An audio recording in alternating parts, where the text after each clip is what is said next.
everyone. Welcome to the Geek Remix podcast. Today we're going to be talking about # the Game Awards 2018. Welcome to the Game Awards pre-game show of Game Awards. Hi, my name's Jeff Keeley. Now welcome Jeff Keeley to the stage. My name's Mari. And I'm Stacy. And I'm Jeff Keeley. Okay, so we're not going to be running through all of the awards and categories because honestly there's a lot and we would be here for a long time. Mm-hmm. So we thought we would just talk about some of the things that interested us from the show. This is ridiculous. I just thought it would be nice to have just fun things on in the background while we talk about the Game Awards. # the Game Awards 2018, the Game Awards. Did you know you can buy games? Did you know you can buy the games? You can buy the games from the Game Awards. Okay. So, first up, there's going to be not quite a new Stanley Parable, but the Stanley Parable is coming to consoles, and it's going to have new content. That's cool. Yeah. I'd be interested to... So, the first time we played that game, I hated it.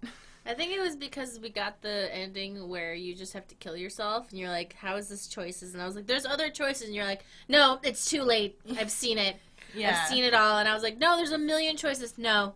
I don't like that there's a man telling me what to do in the background. Yeah. So, I don't know if I played that again, if I would be more receptive to it. But I know that a lot of people liked that game, and so...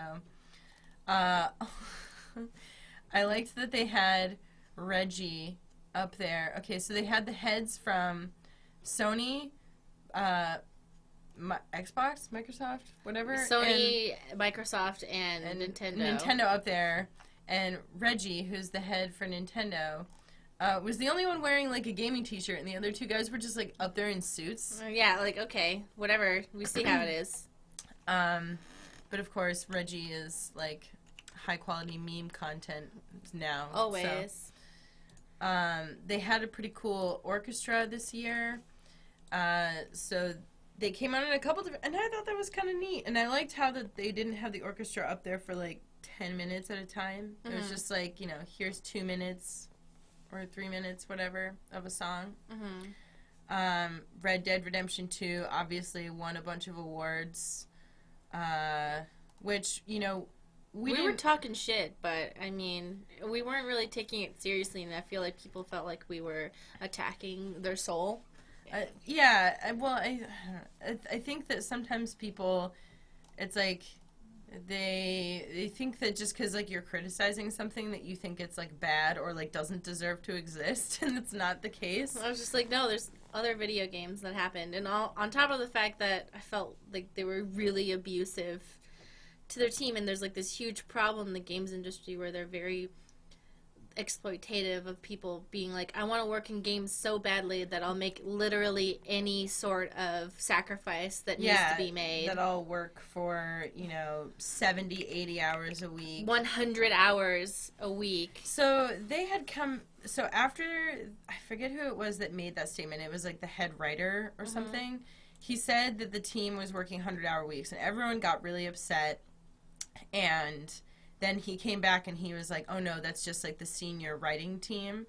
And it's also like... Okay, but you thought that was something to brag about. Yeah. You clearly don't get it. Yeah. And, nobody should be working that much. They've done studies where, if you work over a certain amount of hours in a week... Yeah, but here's the thing. They're, like, dropping tons of money and saying, like, this needs to be done by this time. So it's not even like they're not being productive. They're not being paid overtime for work that just needs to be done. Well, what I was going to say was that after a certain point, you're actually not as productive as if you had just gone home and rested and then gone into work the next morning. Because you can't work at 100% for 100 hours a week. You just can't do it. And so, if you're working that much, these people that get all this time without overtime, I don't know. You just got to wonder, were the horse testicles really worth it? No, they were not. There was a trailer for the new Far Cry, which is Far Cry New Dawn. Everyone was calling it Pink Far Cry. Or no, Pink Apocalypse? Pink Apocalypse. And I was into it. Yeah. That looked really, really cool. We're obviously unclear on who is going to be, you know, the main characters and whatnot. It seemed as if the two, well, from the trailer, it was the two women of color. Yeah, the two twins with like blonde hair. It seemed as if it was some sort of apocalypse where all the plant life was flourishing. So maybe some sort of, they dropped bombs and. Well, yeah. So at the end of Far Cry 5, they drop nuclear bombs on Montana, and so this is like what happens after that. I assume that, so I'm wondering. Well, that's what they said. Okay. That's what they said when they announced it. Okay, so I thought it was really great because you know how with Bethesda, they're like, oh, the apocalypse, everything looks like shit. It's dead. Everything's dead and looks like shit. I'm like, great, I don't want to play. And everyone's like, why don't you just mod it? I'm like, how about they make the fucking game the way people want to play it? I don't really like the argument that, oh, well, why don't you just mod the Bethesda game the way to make it better? Why don't you just install 30 mods to make it playable? And I'm just like, why don't they make a good game? Yeah. And everyone's gonna be like, God, you're being mean to Fallout. And I'm like, okay. There's only so many times you can make excuses for a developer until they put out Fallout 76 because they've used all their goodwill because they know that you'll defend them no matter what. So. Yeah. So Far Cry New Dawn looks really cool. Also, shout out to apparently one of the people working on the team for that game was watching our stream and was really excited that we were reacting to the trailer for it. So I thought that was really cool. I always find it really cool when, you know, developers for these games like watch our stuff. It's like, I don't know, it's like that Spider-Man meme where they're both pointing at each other and it's like, you're cool. No, you're cool. Exactly. What? That's how it is. We're like, what? You? Me? You? Me? You're cool? I'm cool? What? They also announced Hades, which is that hack and slash from the makers of Transistor and Bastion. That was with the Big Daddy Zeus. Daddy Zeus? Oh, yeah. And then Moody Boy, who's... Can we talk about this screensaver I just found? Sure. It's crazy. But yeah I don't know. It's just randomly I was clicking things.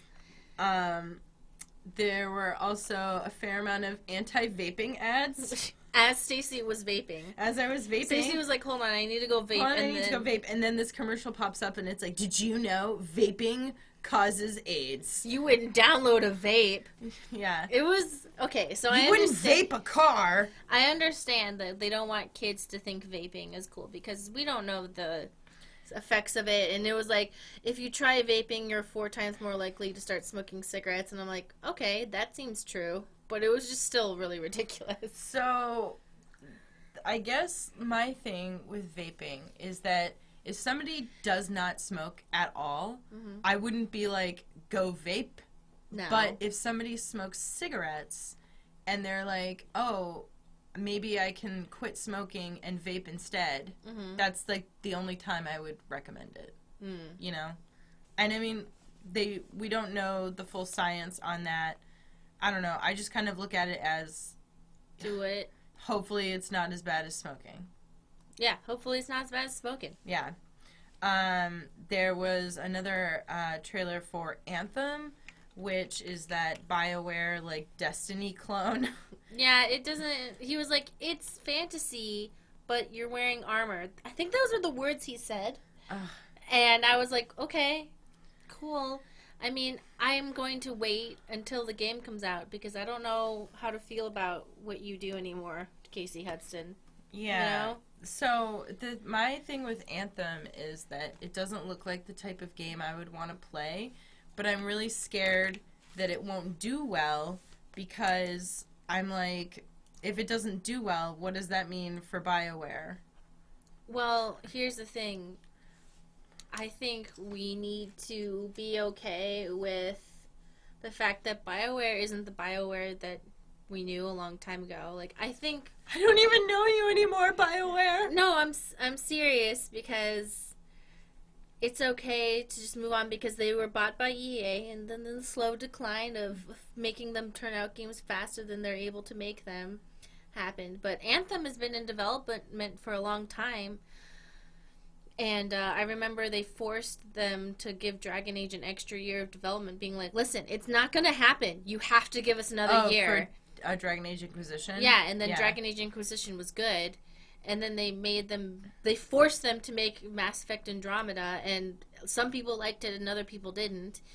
So I think it's the matter of the fact that, like, if it comes out and it's good, I'm going to be happy. If it comes out and it's bad, then that means that it's just not the same developer studio it used to be. Yeah. And I've just got to be okay with that. Yeah. I feel bad for Mass Effect Andromeda because I feel like it could have been so much better than it was. Like, I still enjoyed playing it, but you could tell that there were things about it that, you know... It just wasn't it. Yeah. Well... but I think, you know what? I think I'm kind of glad that they are making Anthem, because I think when Casey Hudson made Mass Effect, it was because he didn't have access to the intellectual property of Star Wars anymore. Mm-hmm. And he came up with Mass Effect. Well, not just him and a billion other people.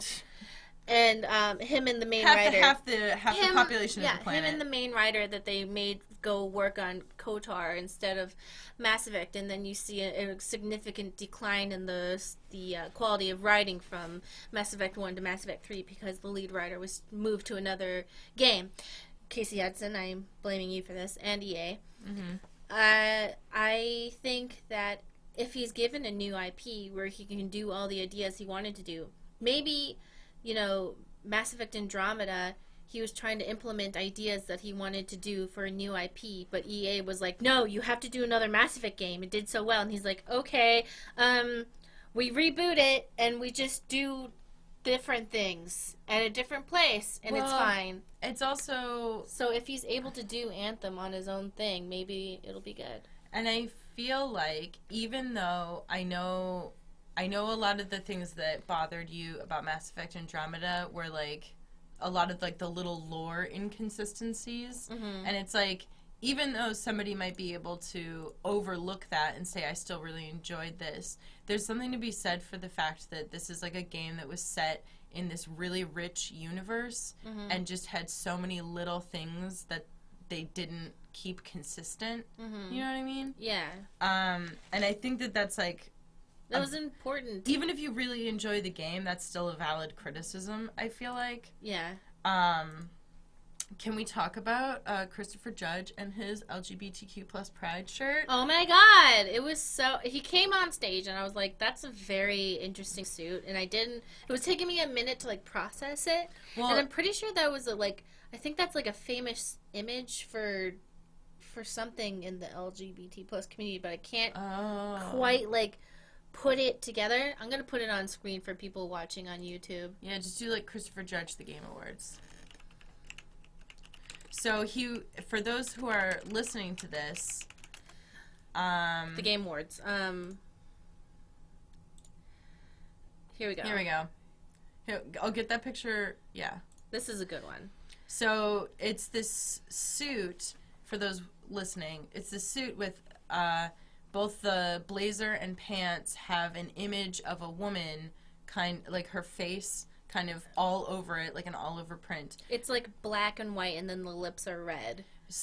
But then he's wearing a shirt that says gay, straight, boy, girl, green, purple, green, unicorn, human. And it's in the rainbow, the pride rainbow. Yes. So he was like, listen up. I wonder if somebody has... Yeah, nobody seems to be reacting to his outfit, so I guess I don't know. We're the only ones who noticed. I don't know. Guys, did you guys see this? Everyone's like, he said boy. Yeah. And I'm like, okay, but like, did you see But he's wearing a pride outfit. Yeah, he's basically head to toe allied. Yeah. I really enjoyed...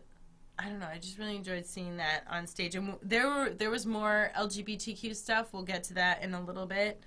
I guess because the other thing really overshadowed him, so... Yeah. He was like, oh, I thought I was going to be... Alright, that's fine. I have this written down, The Outer Worlds, which I think is that one that you were saying looked like BioShock. But that's from Yeah, Obsidian. Yeah. Oh, it looked like Borderlands. Oh, yeah, Borderlands. Sorry. Yeah. It looks cool, though. Yeah. For sure. It looks like a high-definition Borderlands. Yeah. But it does kind of look like Bioshock, too. Yeah. If somebody made Borderlands and Bioshock. Borderlands, Bioshock. Yeah. Border Shock? Border Shock. Biolands? Biolands. No, I like it. Yeah. So that looks cool. Also, there was the announcement that the Joker from Persona is going to be in Smash. Mm-hmm. Neither of us understood it, but I called my friend who is a professional Smash tournament. He's a professional smasher. Yeah, he's a professional. He's a pro Smash thing. Anyway, and so he started screaming on the phone. I was like, I don't know. Yeah, okay, bye. And he's like, nah. So that is cool. Sorry, no love for Luigi.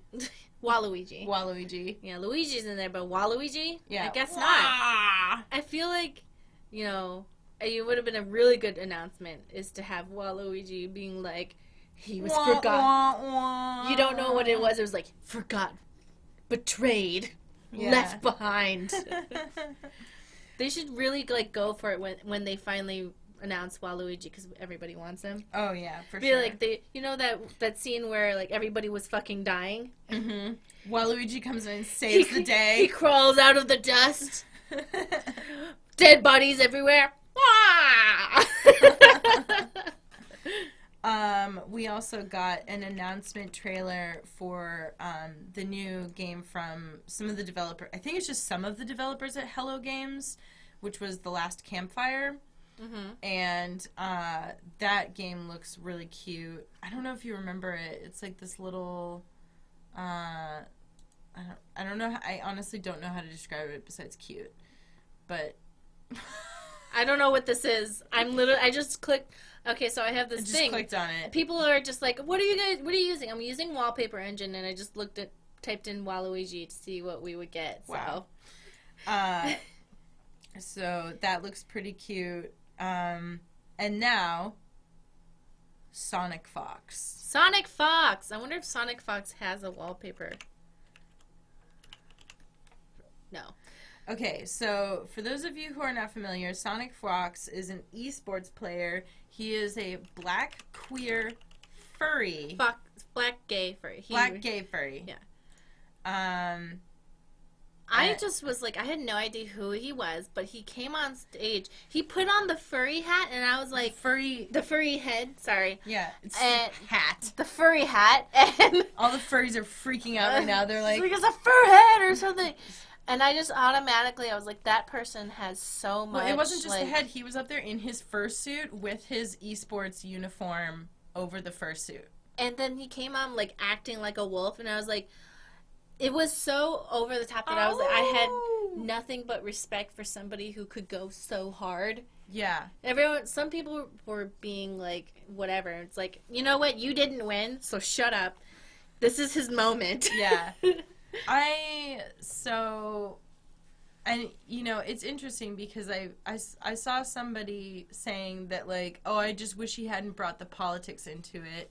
But the thing is that, so many things, people tend to only notice politics when it's not your politics.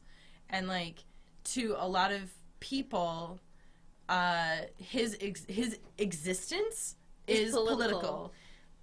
He's a person of color, he is part of the queer community, and, to sit there and say, he can't use his platform to, say anything about that.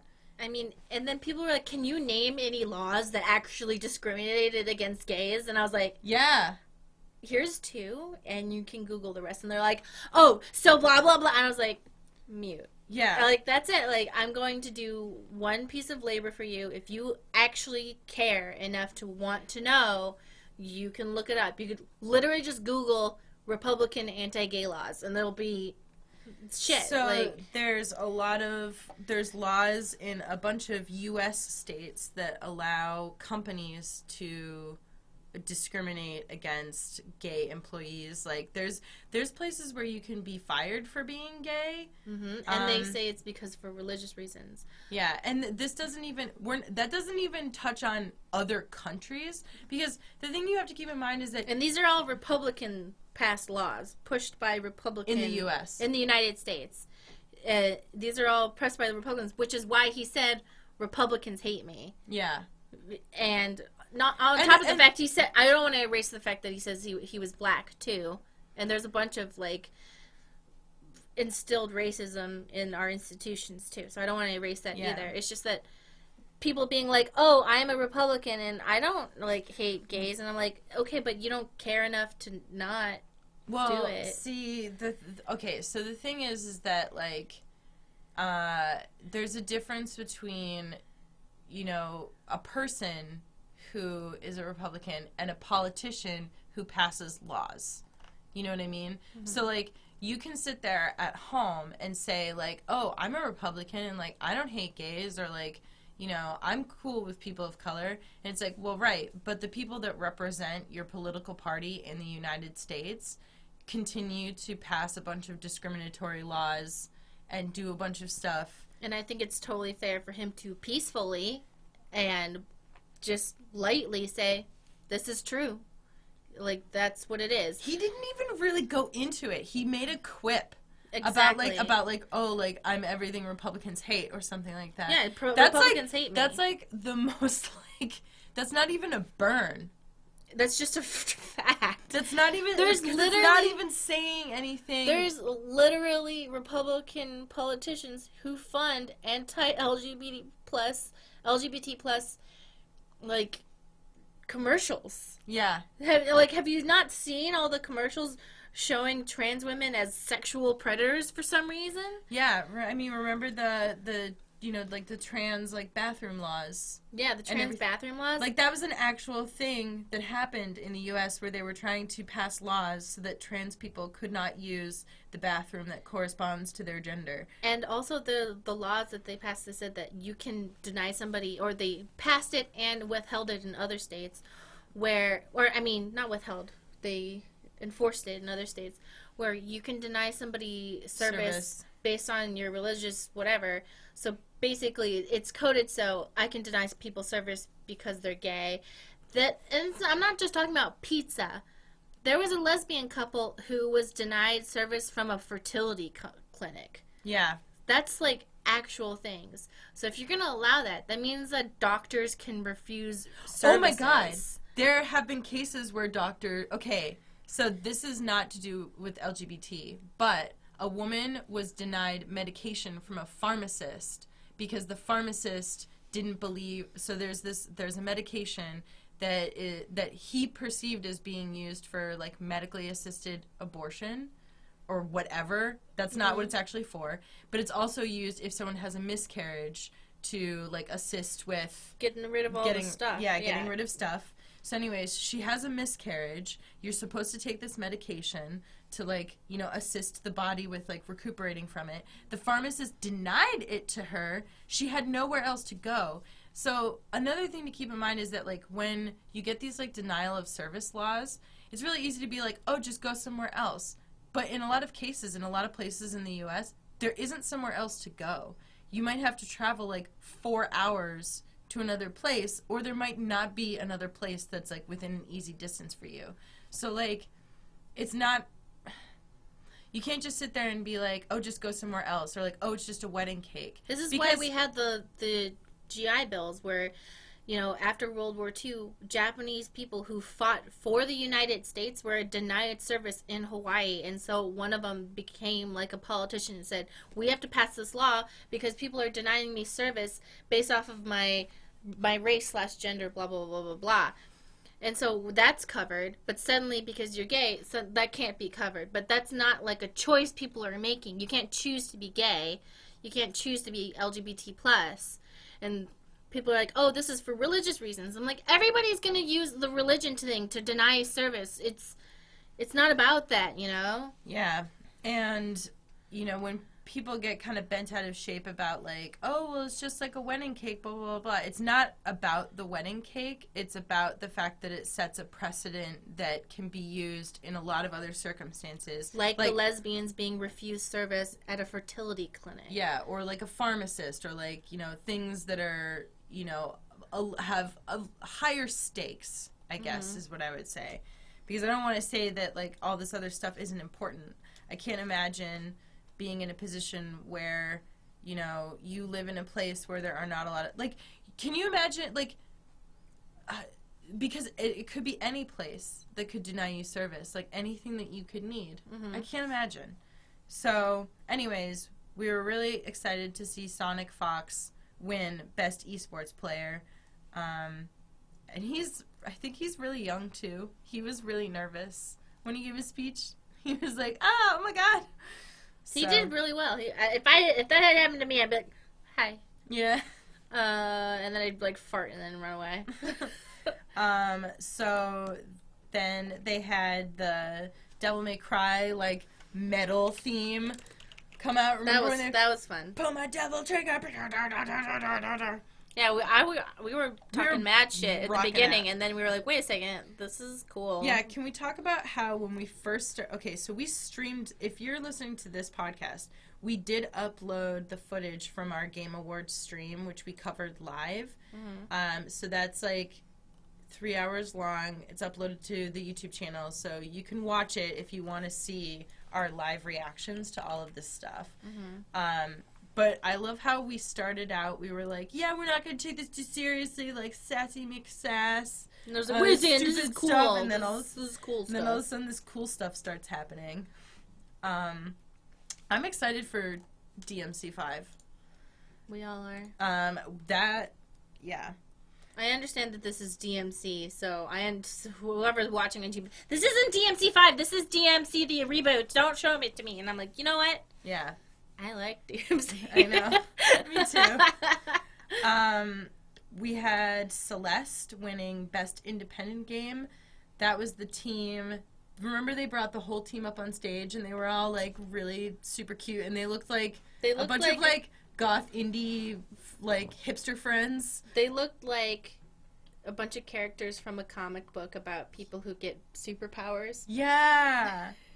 and there was also the goth Lena Raine, Magical Girl. Yeah, everyone's like, that's my goth gamer GF.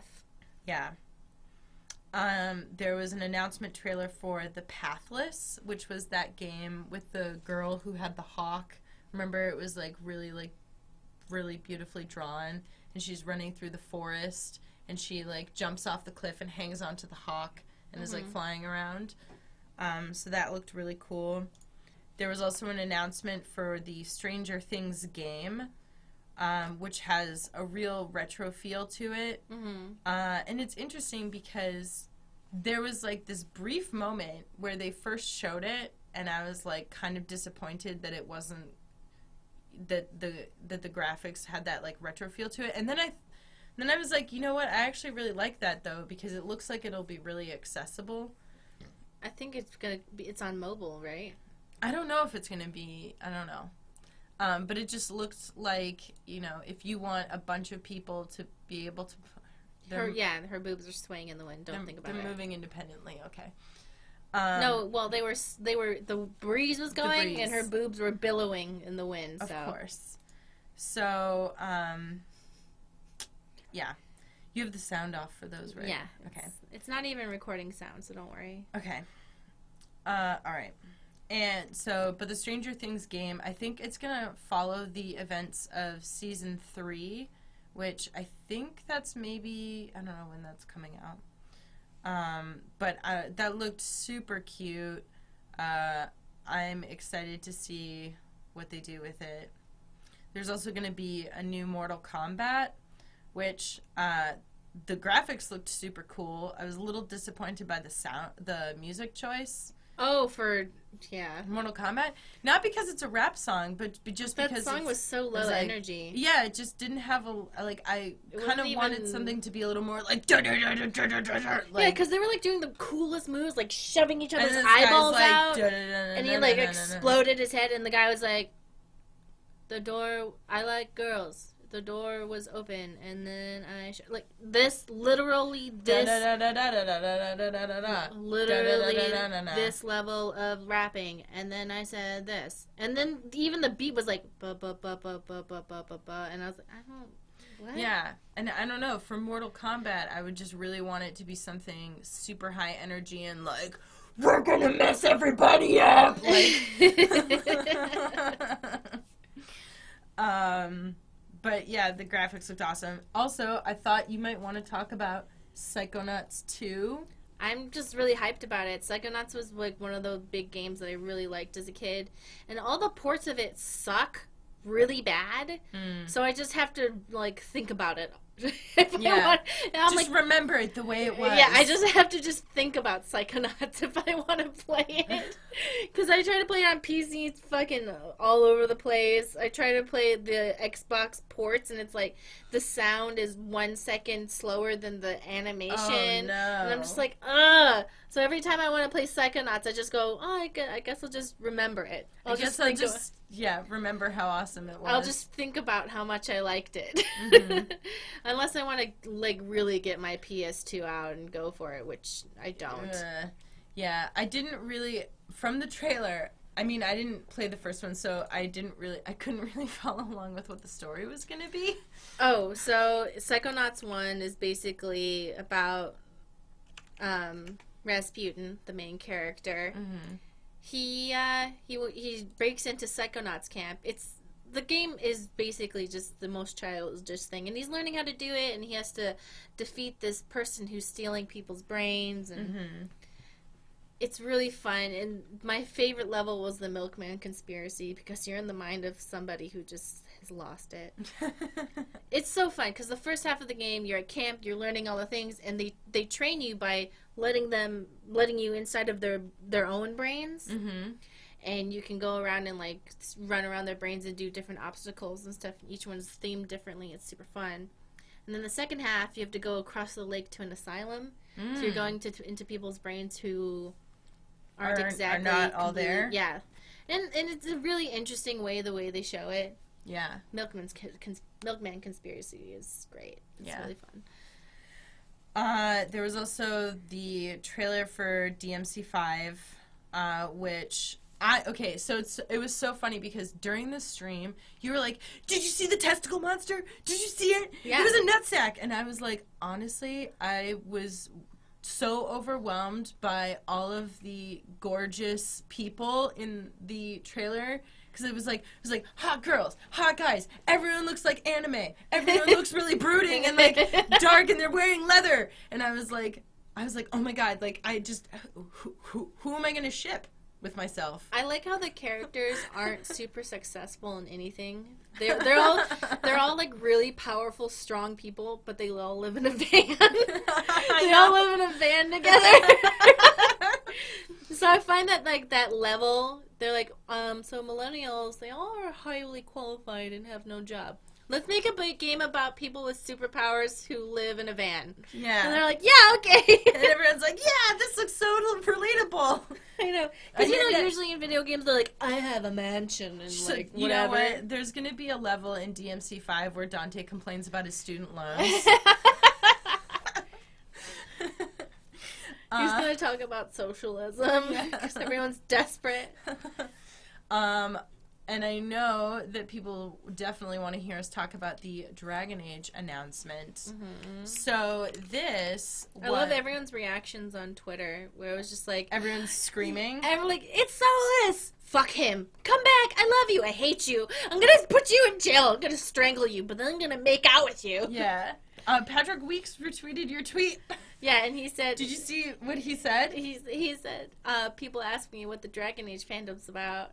And I have a tweet for that. I have a tweet for that. And it's Mari's tweet being like, Solus, I hate you, but I'm going to sit on your face and then, like, fuck your face. Like, I don't know. I said this. I said, in all caps, hashtag the Dreadwolf whatever. Rises. So, Solus, I'm going to personally find you and kick your ass. And then I'm going to eat your ass. And then I'm going to sit on your face. And then I'm going to kick your ass again. And then Patrick Weeks was like, retweet. So This, it wasn't even, it's not even, like, really an announcement, because it pretty much just showed, like, Dragon Age things, no date, no game name, but then Solus is like, I suspect you have questions, which is bullshit, because what he should have said was, I suspect you still have questions, because they already had Trespasser, which didn't answer anything. And he said that in Trespasser. I know. He said, I suspect you have questions. I suspect you have questions, and it's like, no, Solus, I still have questions. You know what I would say? Stupid egg. Actually, Solus, I did my research, and I have 0 questions. You're an idiot. You're an idiot. Get in bed. Get in this bed. Yeah. I don't have any more questions. In fact, I want you to shut your mouth. Put it here between my legs. I don't need it anymore. Do you have any theories? We're gonna go kick Solus's ass. But, as many people pointed out, that was the Red Lyrium idol from Dragon Age 2 that made everyone, like, lose their fucking minds. Mm-hmm. So I assume the Dragon Age Lyrium idol is gonna do something to unlock the old gods, aka Solus's old friends that he all his buddies that he locked away. Mm-hmm. I think that obviously Mythal is going to come into it, and she survived Solus killing her by putting her soul into that mirror right before he came in. Yep. Like, she put something in the mirror, probably leaving it behind for Morrigan to find. Yeah. And so then he shows up, and I'm assuming that's Mythal's soul, so there's only Flemeth left. Yeah. And so he comes, and he just eats her powers so he can go off and be an asshole. Be an asshole and cut off your arm. Yeah, and I think that literally really was part of Mythal's plan to have Solus, because I think he's just a pawn in her plans. Yes. Because there's, like, a few entries in her stuff where she's like, I'm plotting terrible vengeance, and she's like the god of judgment. Yeah, I'm plotting things, because she thinks... Here, put some Dragon Age papers up. I'm looking for one. Dragon Age. Here we go. Here's us fighting a dragon. And so there's also this brief thing where I found if I turned off the music while Morgan was in the well and then played the music backwards, or no, not Morgan. If you turn off the music and then play this thing backwards, and then you read this scroll, and then you collect all of the idols from all of the games, and you arrange them in an anagram backwards. This is literally what I did. I know. And then you translate you learn Elvish, and then you make up a language for Dwarven, and then you translate both of those. She's not exaggerating. These are the things that I did. So, when you're going into the Well of Sorrows, and you have the music off, and then you are the one taking the soul, and you record that and play it backwards, there's one line that says, Mythal speaks the calling, and the calling is where all the gross things, the big gross monsters, they come out of the ground. And I've always thought, if the dragons used to be able to talk, then each of the blighted dragons, the ones that lead the gross guys, each of them has a god soul in it, like Morgan's son. Yep. Then maybe those are keys to opening the door, because you know how they can split their souls? Yeah. To opening the door to the main ones. And Solus put each of their split souls into those dragons, thinking, okay, nobody's ever going to bother these. Yep. And then Mythal was like, no, we're going to open this fucking door. I'm going to make the blight, or I'm going to cause the creation of the blight by telling the mages to go to the Golden City and then fuck it up, and so that the blight follows them and it corrupts the dragons. Mm-hmm. So with each dragon blight that comes and they kill the dragon, they're opening one more key to the door. Yeah. And there's only one dragon left. Mm-hmm. To open the door, in my opinion. Like, this is my thing. And my theory. And so that theory, in my opinion, was proven when we played that one where we were talking to a dragon and it talks, and dragons usually are able to talk because it had a soul inside of it. Mm-hmm. So anyway, I think in the next one we're going to kill the last blighted dragon. Yeah. And Solus is going to be there, and he's like, I'm unlocking the door, and also I'm going to try and undo making the fade. And you're like, Solus, like, don't. Yeah, just stop. And then you've done enough. And then Morgan's going to show up and be like, shut up, Solus. Like, this is what we're really doing. and it's going to be something completely different from what Solos is trying to do. Because what I think she wants to do is kill the other people. I think she, you know how Solus is like, I'm going to open it up and we're all going to use our powers to bring the world back to the way it was. And then Morgan's going to show up with Mythal inside her and she's like, listen up, bitch. You've been a pawn. Yeah. I opened this door so I can kill you guys for real. Yeah. And they're like, really? You waited 2,000 years? Yes, I did wait 2,000 years. It's the long game. You got to play the long game with gods. Because she... Technically, they're not gods, but, I mean, they may as well be. But I think what's going to happen is they're going to kill the last dragon, use that to open, like, some sort of key door, and Solus is going to be like, guys, I'm going to fix everything. And they're like, what? And then Morgan shows up. She's like, no. This is what we're going to do. I'm Mythal now, too. It's awesome. I have a question. Yeah. So, from game to game in the Dragon Age series, we've always played as a different character. Do you think it will feel, if they keep with that pattern, do you think it will feel unfulfilling to not play as the Inquisitor and confront Solus? I feel like, I think the same thing every time where I'm going, I can't be the warden. I can't be the hero of Churchwell. And then I go, oh, okay. I mean, yeah, it's good. But I wonder, they've got to have some sort of fulfillment with that, because if people romanced him, I feel like there's just there's some loose threads that people are going to want. People are going to want those, I don't know, they'll want that tied up somehow. I feel like Patrick Weeks, he knows. He gets some sick happiness from torturing everyone, because he was like, I love that everyone's so passionate about it on Twitter. And everyone on Twitter's like screaming and posting pictures of broken eggs and like like strangling people. It's crazy. So I don't know, maybe he'll just like fuck us up even more. Yeah. I don't know. I don't trust him anymore. You've lost trust. Here's so much broken trust. It's a different type of lost trust, because I know that I will love it. Yeah. I'm gonna be like, it's gonna hurt so good, and then like I'll be like, Solus will be like, we'll be together forever. I love you. This is it. It's really gonna happen. And then he dies, and you're like, weeks, something like that. Yeah. It's gonna hurt so good. Unlike like with other people, where you're like, oh, it's just gonna be bad. No, so, I think I'm excited. I'm excited too. It's gonna hurt so good. Yeah. So we had the announcement for the Fortnite holiday theme, which Fortnite was announced as the best ongoing game, which I think the two of us were just really excited that even though No Man's Sky was nominated for best ongoing game, like we were just happy it was not. It was not No Man's Sky. I'm not usually the type of person to be like, I hope it's anything but that one. But like, the thing with No Man's Sky is that yes, you are absolutely allowed to love that game and to be really happy with all the updates they've made to it.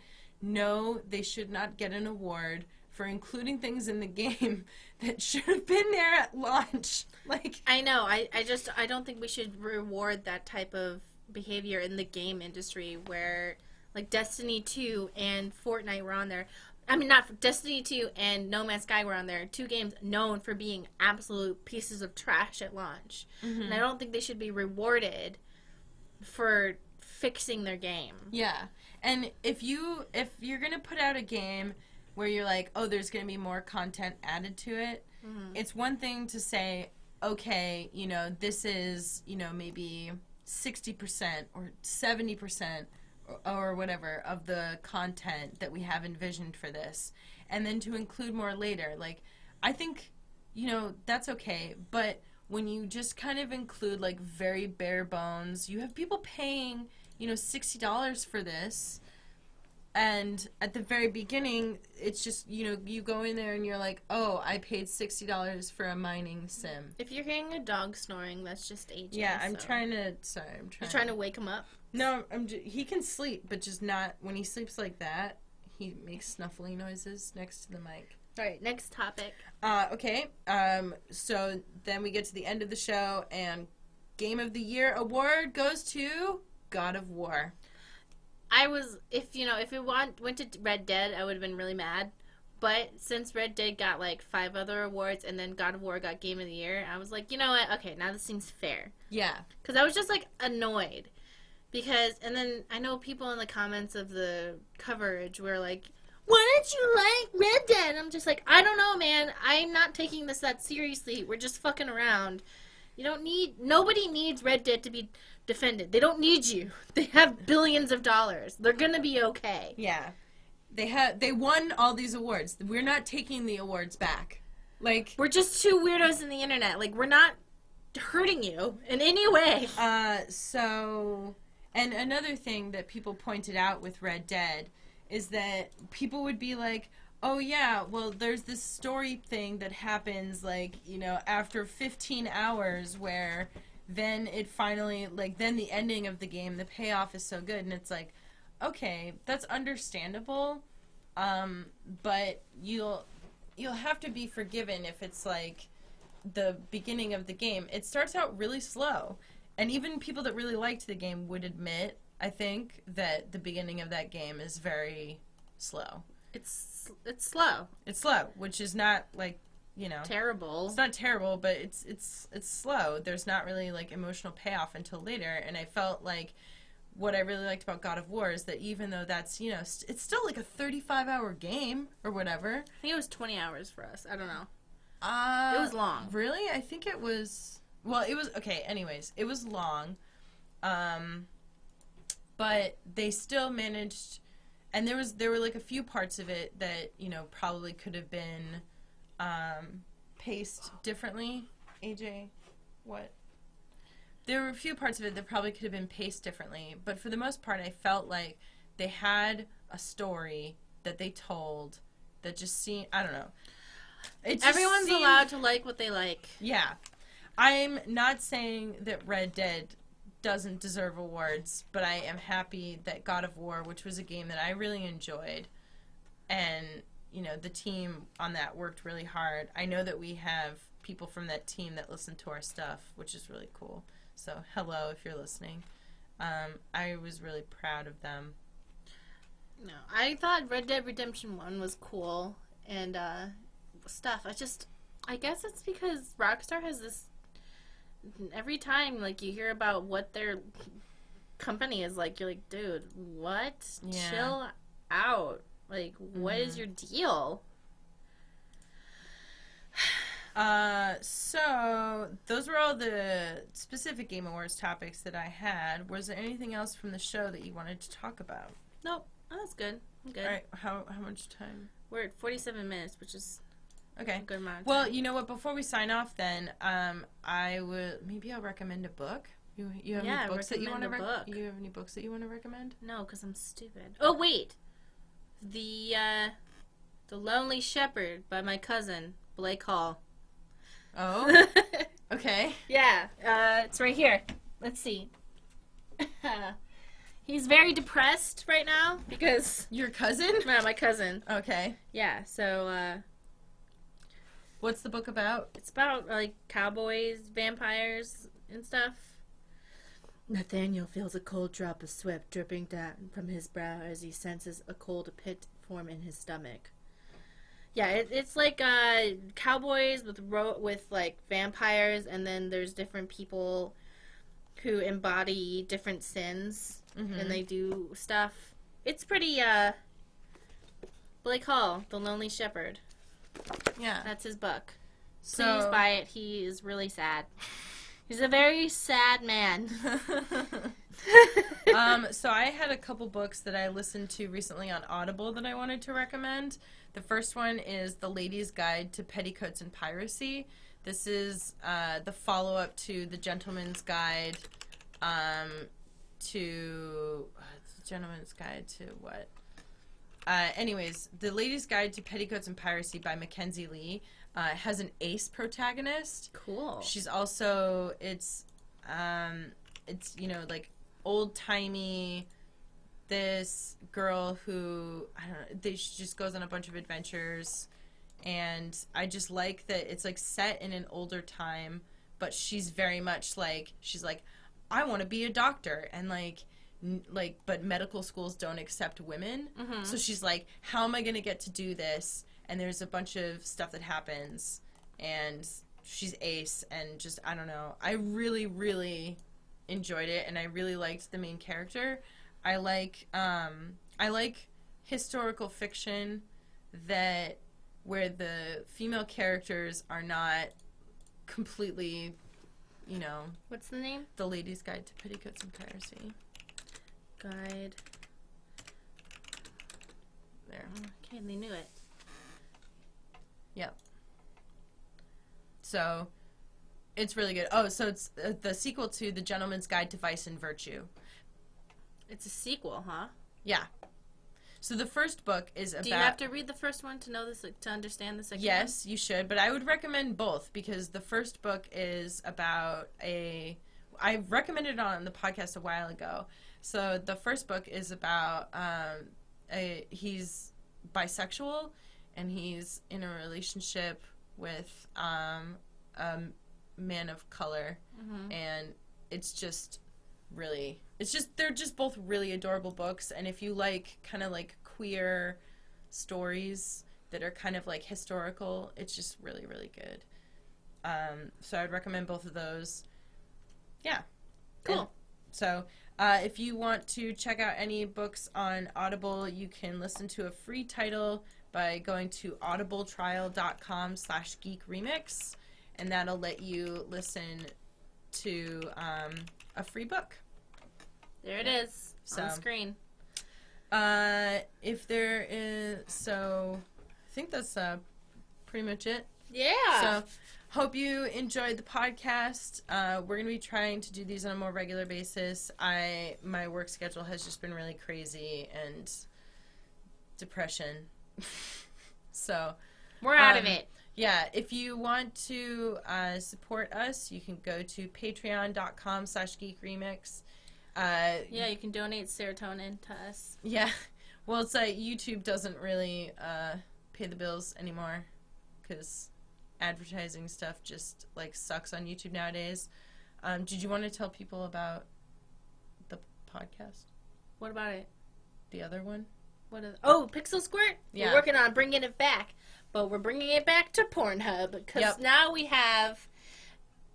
the Geek Remix on Pornhub, which we can't link to or talk about because we'll get in trouble. Yeah. But follow me on Tumblr, which I don't even know is going to exist. Listen, I don't know how to... Okay, wait, hold on. I feel like we should touch on this, though, because a bunch of different... people can't look us up on Tumblr anymore. Neither of us. Either of us? Yeah.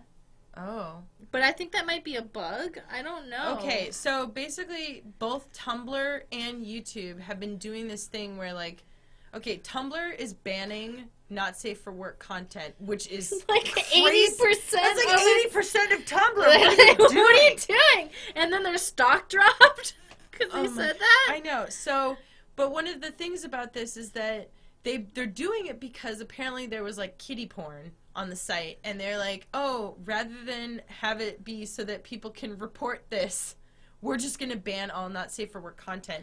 But people have also discovered that you can actually trick the algorithm. You can show, like, a naked body as long as you put a picture next to it that's of a landscape.